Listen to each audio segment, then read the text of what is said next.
कर्मयोग नामक तीसरे अध्याय की चर्चा भगवान श्री कर रहे हैं। आज जो श्लोक पढ़े गए हैं, भगवान श्री पार्थ को अनासक्त कर्म करने की प्रेरणा दे रहे हैं।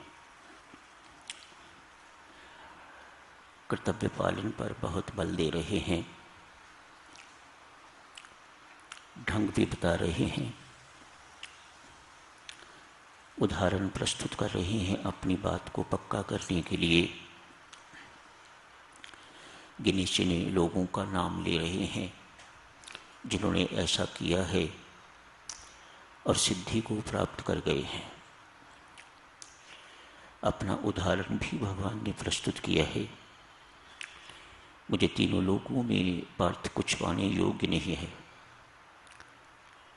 फिर भी मैं करता ही रहता हूँ, कर्म करता हूँ।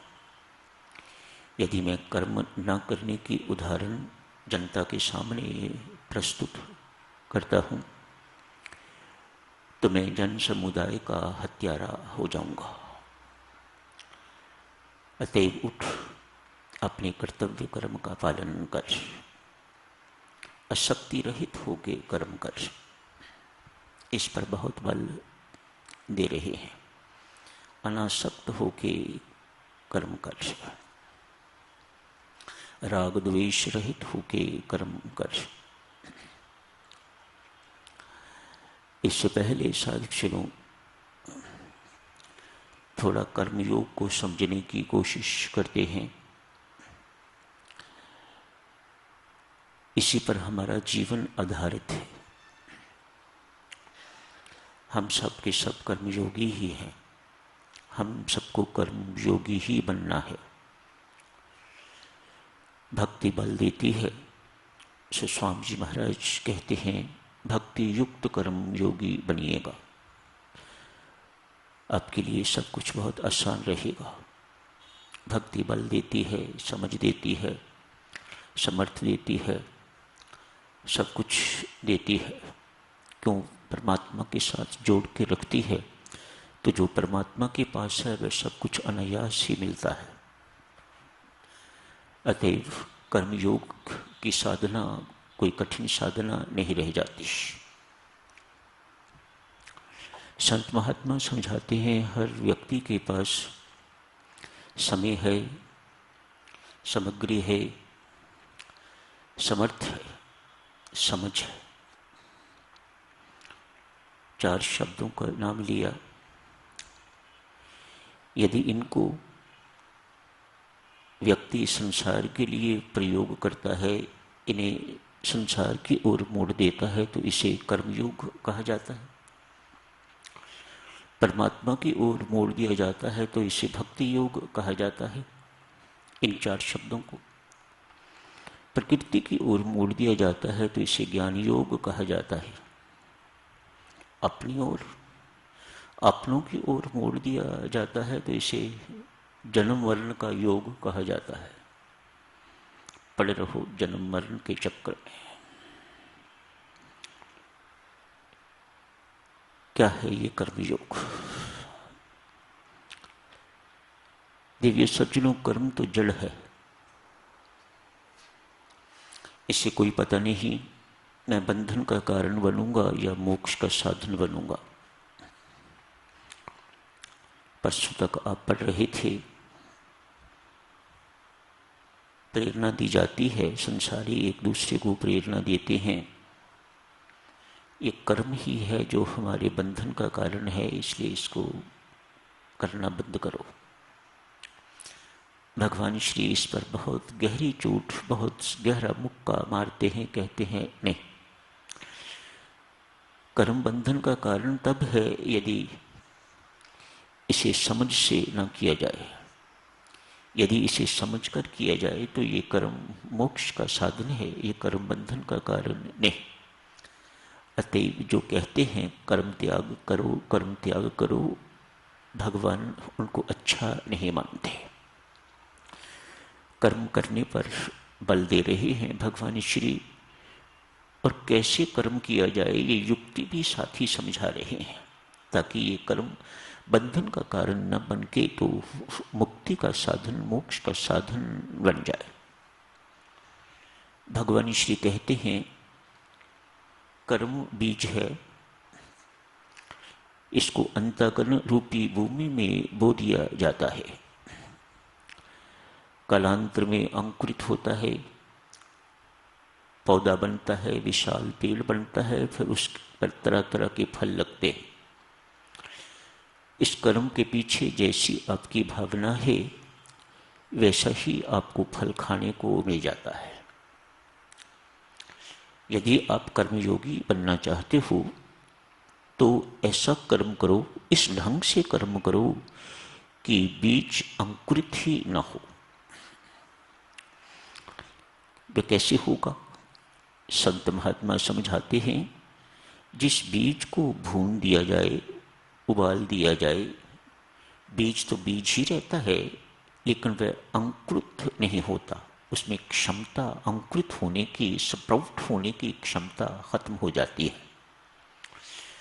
जिस रस्सी को जला दिया जाए, रस्सी तो रहती है, रस्सी की तरह ही दिखाई देती है। कभी रस्सी जला के देखिएगा, उसके आकार में कोई फर्क नहीं पड़ता, लेकिन उसके अंदर बांधने की क्षमता खत्म हो जाती है।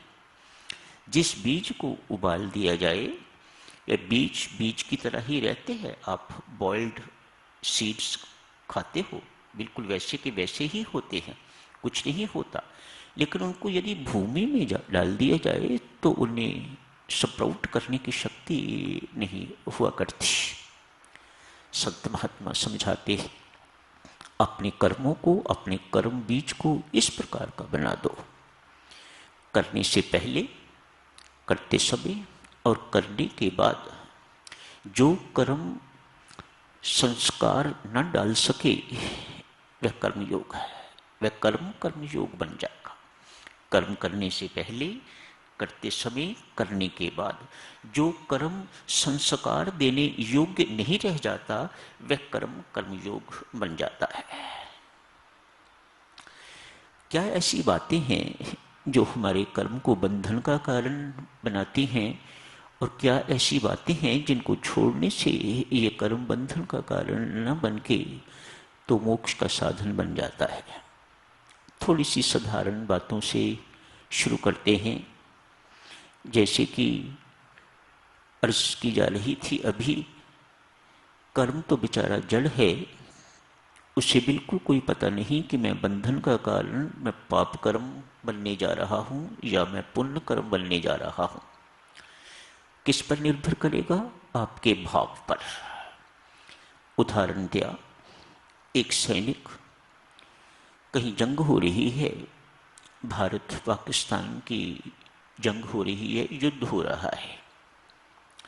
एक सैनिक हजारों की संख्या में शत्रु पक्ष के सैनिक मार देता है।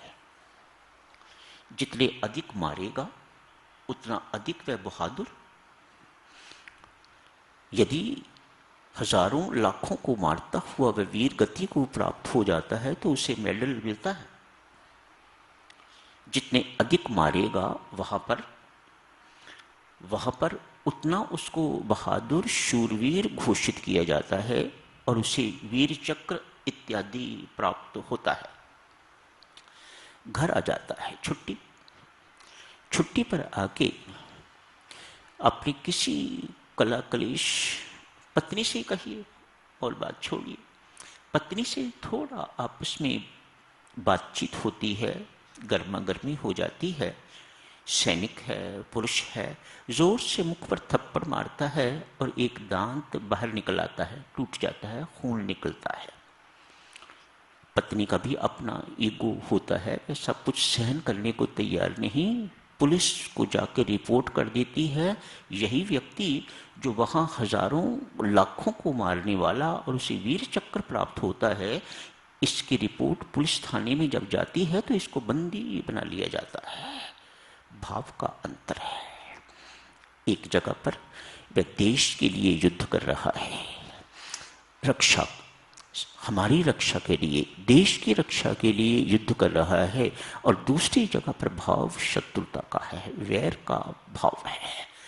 भाव पे अंतर आ गया। डॉक्टर साहब लंबी लंबी सर्जरी करते हैं, 5 मिनट से लेके 5 घंटे तक सर्जरी चल रही है। आप अपनी सर्जरी करवाते हो, बच्चे की पत्नी की सर्जरी होती है, चीराचारी भी होती है, पेट काटा जा रहा है, छाती काटी जा रही है, इत्यादि इत्यादि। सूचर्स लगाए जा रहे हैं, सब कुछ किया जा रहा है, कुछ अंग निकाले जा रहे हैं, कुछ डाले जा रहे हैं, ये सब कुछ होता है। ये सब कुछ करने के बाद आप पेमेंट भी करते हो, ह्यूज पेमेंट इन लैक्स। वही डॉक्टर जो वहाँ सर्जरी कर रहा है, घर आके उसी चाकू के साथ किसी की मामूली उंगली को भी चोट लग जाती है उसकी शत्रुता के कारण, तो उसका हाल भी वैसा ही जैसा उस सैनिक का हुआ है।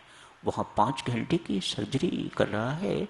भाव का अंतर से देखो, ये भाव क्या क्या क्या बना देता है। तो एक मुख्य बात तो हो गई, इस कर्म के पीछे कि ये कर्म बंधन का कारण बनेगा, पाप कर्म होगा या पुण्य कर्म होगा, उसके पीछे आपका भाव कैसा है इस पर निर्भर करेगा। भाव तो एक मोटी सी बात हो गई है। भगवान श्री तो पिन पॉइंट करते हैं किन किन चीज़ों का ध्यान रखना चाहिए। भगवान श्री कहते हैं कर्मयोग, कर्म को कर्मयोग बनाने के लिए एक बात, सब साधक होना पढ़े लिखे हो, अतएव पढ़े लिखों के साथ पढ़ी लिखी बातें, असक्ति का त्याग करो। किस किस चीज के साथ करो? यदि व्यक्ति असक्ति युक्त होके करता है तो उसका कर्म बंधन का कारण बन जाता है। देवियों, मामूली मामूली बातें हैं, इन्हें कठिन नहीं समझिएगा, बहुत आसान है। एक बार सुनेंगे, उन पर मनन करेंगे, चिंतन करेंगे, तो आपको बहुत याद हो जाएंगी। आपको पता लग जाएगा कि मुझे किन किन चीज़ों से बच के रहना है। कौन नहीं चाहता कि हम कर्म, अच्छा कर्म करें और अच्छा कर्म बार बार करें। एक कर्म के प्रति आसक्ति, अच्छा ही कर्म मैं करूं तो बुरा कौन करेगा। भगवान श्री को संसार चलाना है देवियों, उन्हें सिर्फ अच्छे कर्म, सुपीरियर कर्म करने वाले ही नहीं चाहिए, उन्हें वो भी चाहिए जो घटिया कर्म, जो इंफीरियर कर्म भी करें। अगर सारे के सारे व्यक्ति सुपीरियर कर्मों के प्रति आसक्त हो जाएंगे तो भगवान की गाड़ी रुक जाएगी, भगवान की गाड़ी चलेगी नहीं। यदि कहे हम सिर्फ पढ़ाने का ही, प्रवचन देने का ही काम काज करेंगे तो झाड़ू पोछा कौन लगाएगा, तो घर में लैट्रिन बाथरूम कौन साफ करेगा। कर्म के प्रति आसक्ति। दूसरी आसक्ति, ऐसा कर्म करने से शुभ फल मिले, मैं वही कर्म करूंगा। ये इसका आधार क्या है? शुभ फल, श्रेष्ठ फल। थोड़ा पढ़ूं और मैं आईएएस ऑफिसर बन जाऊं, यदि हर कोई इसी प्रकार की सोच वाला हो जाएगा, कर्म फल क्या है? आईएएस ऑफिसर बनना या बहुत बड़ा बनना। मैं वही कर्म करूंगा जिससे करके मैं बहुत बड़ा बन जाऊं, तो ये फल के प्रति आसक्ति है। दो आसक्तियां हो गई। आसक्ति अर्थात लगाओ, आसक्ति अर्थात राग। साधारण शब्दों में राग को समझो तो राग, जिसका व्यक्ति हर वक्त राग गाता रहे, वह राग। वह चाहे व्यक्ति हो चाहे वह वस्तु हो, हर वक्त एक ही बात का आप कहते हो ना, क्या है, हर वक्त एक ही बात का राग अलापते रहते हो, मानो वह व्यक्ति राग युक्त है, वह राग से सफर कर रहा है, ये सफरिंग फ्रॉम राग अटैचमेंट्स। दो आसक्तियां समेत हो गया है देवी सज्जनों। अभी जारी रखेंगे। बहुत सुंदर चर्चा है ये, समझने योग्य। सुंदर मतलब सुनने योग्य नहीं, इसको समझ के तो अपने जीवन में उतारने योग्य चर्चा है। तो इस चर्चा को जारी रखेंगे। आज यही समाप्त करने की इजाज़त दीजिएगा। धन्यवाद।